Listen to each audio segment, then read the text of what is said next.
പരീക്ഷയ്ക്ക് വേണ്ടി തയ്യാറെടുക്കുന്ന എല്ലാ വിദ്യാർത്ഥികളുടെയും വലിയ വെല്ലുവിളിയാണ് പഠിച്ച കാര്യങ്ങൾ ഓർമ്മയിൽ നിലനിർത്തുക എന്നത്. എന്നാൽ പഠിക്കുമ്പോൾ തന്നെ നിങ്ങൾ പഠിച്ച കാര്യങ്ങൾ ഓർമ്മയിൽ നിലനിർത്താൻ സഹായിക്കുന്ന ഏതാനും ടെക്നിക്കുകൾ നമുക്ക് പരിചയപ്പെടാം.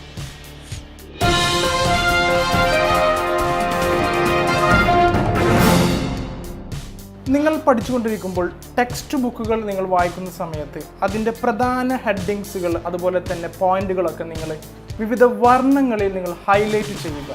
അതുപോലെ തന്നെ അടിവരയിടുമ്പോഴും നിങ്ങൾ എന്ത് ചെയ്യുക, ഓരോന്നിൻ്റെയും ഇമ്പോർട്ടൻസ് അനുസരിച്ച് നിങ്ങൾ വിവിധ വർണ്ണങ്ങൾ ഉപയോഗിക്കുക. നിങ്ങൾ പഠിക്കുന്ന സമയത്ത് നോട്ട്സ് പ്രിപ്പയർ ചെയ്യാറുണ്ട്. ഈ നോട്ട്സ് നിങ്ങൾ ഹെഡിങ്സുകളും പോയിന്റുകളൊക്കെ തിരിച്ചിട്ടാണ് നിങ്ങൾ അതിനെ ഷോർട്ട് ലിസ്റ്റ് ചെയ്യുന്നത്. നിങ്ങളുടെ ടൈറ്റിലുകളൊക്കെ സബ് ടൈറ്റിലുകളൊക്കെ നിങ്ങൾ എന്ത് ചെയ്യുക, വിവിധ വർണ്ണങ്ങൾ എഴുതിക്കൊണ്ട് നിങ്ങൾ ആ നോട്ട്സ് മനോഹരമാക്കുക. പ്രധാനപ്പെട്ട തിയറംസ്, കീ കോൺസെപ്റ്റുകൾ, ഇക്വേഷൻ ഡെറിവേഷൻസ് എന്നിവയൊക്കെ ചെറിയ ഫ്ലാഷ് കാർഡുകളാക്കി നിങ്ങൾ ടാഗ് ചെയ്തു വെക്കുക. അപ്പോൾ നിങ്ങൾ പഠിക്കുമ്പോൾ നിങ്ങൾ എടുക്കുന്ന ബ്രേക്കുകളും അതുപോലെ തന്നെ ഒഴിവ് സമയങ്ങളൊക്കെ നിങ്ങൾക്ക് പെട്ടെന്ന് ഒരു ക്വിക്ക് റിവ്യൂ അല്ലെങ്കിൽ റിവിഷൻ നടത്താൻ നിങ്ങൾക്ക് ഇത് സഹായകരമാകും. പഠിച്ച കാര്യങ്ങൾ ഒരു ചലച്ചിത്രത്തിൽ എന്ന പോലെ ഭാവനയിൽ കാണാൻ ശ്രമിച്ചു നോക്കൂ.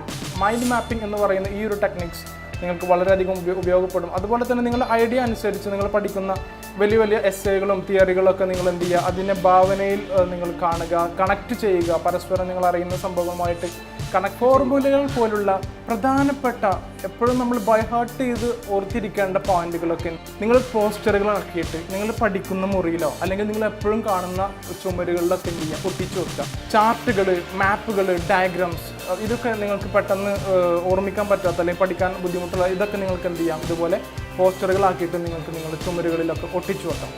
പഠിക്കുന്ന കാര്യങ്ങൾ നിങ്ങൾ റെക്കോർഡ് ചെയ്യുക. വലിയ വലിയ എസ്സേസൊക്കെ നിങ്ങൾ പഠിക്കുമ്പോൾ അതിനെ നിങ്ങൾ റെക്കോർഡ് ചെയ്യുക. സ്വന്തം സ്വരത്തിൽ തന്നെ നിങ്ങൾ റെക്കോർഡ് ചെയ്യുക. ഇപ്പോൾ ഫോണൊക്കെ ഉള്ളപ്പോൾ വളരെ എളുപ്പമാണ്. നിങ്ങൾ വെറുതെ ഇരിക്കുമ്പോഴും ഉറങ്ങാൻ കിടക്കുന്ന സമയത്തും അതുപോലെ തന്നെ പഠിക്കാതെ നിങ്ങൾ സ്പെൻഡ് ചെയ്യുന്ന സമയങ്ങളൊക്കെ നിങ്ങൾക്ക് കേട്ടുകൊണ്ട് ഇത് നിങ്ങൾക്ക് ഓർമ്മിക്കാൻ പെട്ടെന്ന് സഹായിക്കുന്നതാണ്. നിങ്ങൾ വായിച്ചു പഠിക്കുന്ന കാര്യങ്ങൾ ഒരു റൈം പോലെ, ഒരു പദ്യം പോലെ നിങ്ങൾ ഉണ്ടാക്കിയിട്ട്, ഒരു പാട്ട് പോലെ ഉണ്ടാക്കിയിട്ട് അത് നിങ്ങളിങ്ങനെ പാട്ട് പോലെ ചൊല്ലി പഠിക്കുക. എഴുതി പഠിക്കുക, വരച്ച് പഠിക്കുക. വലിയ കീ കോൺസെപ്റ്റ് എസ്സേസൊക്കെ തിയറംസൊക്കെ നിങ്ങൾ എന്ത് ചെയ്യുക, സമയം കിട്ടുന്നതനുസരിച്ച് എഴുതി പഠിക്കുക.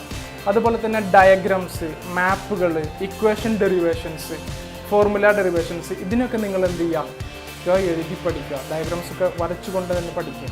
കഴിഞ്ഞ 5 വർഷത്തെ ക്വസ്റ്റ്യൻ പേപ്പേഴ്സ് കളക്ട് ചെയ്യുക. ഓരോ പാഠഭാഗങ്ങളും പഠിച്ചു കഴിയുന്ന സമയത്ത് ഈ ക്വസ്റ്റ്യൻ പേപ്പേഴ്സ് എടുത്ത് നിങ്ങൾ പഠിച്ച ആ പാഠഭാഗത്തിൻ്റെ ആസ്പദമാക്കിയുള്ള ചോദ്യങ്ങൾ ആൻസർ ചെയ്യുക. ഇത് നിങ്ങൾക്ക് എന്ത് ചെയ്യും, എക്സാമിൻ്റെ സമയത്ത് സെയിം ക്വസ്റ്റ്യൻസ് ഒക്കെ വരുമ്പോൾ അത് പെട്ടെന്ന് എഴുതാനുള്ള ആത്മവിശ്വാസം കൂട്ടും. ഞാൻ എന്തൊക്കെ പഠിച്ചു എന്നുള്ള കാര്യത്തിൽ നിങ്ങൾക്ക് വളരെയധികം കൊറേജസ് ആകും. ഇതിൽ നമ്മൾ പ്രാക്ടീസ് എന്നാണ് പറയുക. പഠിച്ച കാര്യങ്ങൾ നിങ്ങൾ ക്വസ്റ്റ്യൻ രൂപത്തിലാക്കി അതിനെ ആൻസർ ചെയ്തുകൊണ്ട് പഠിക്കുക.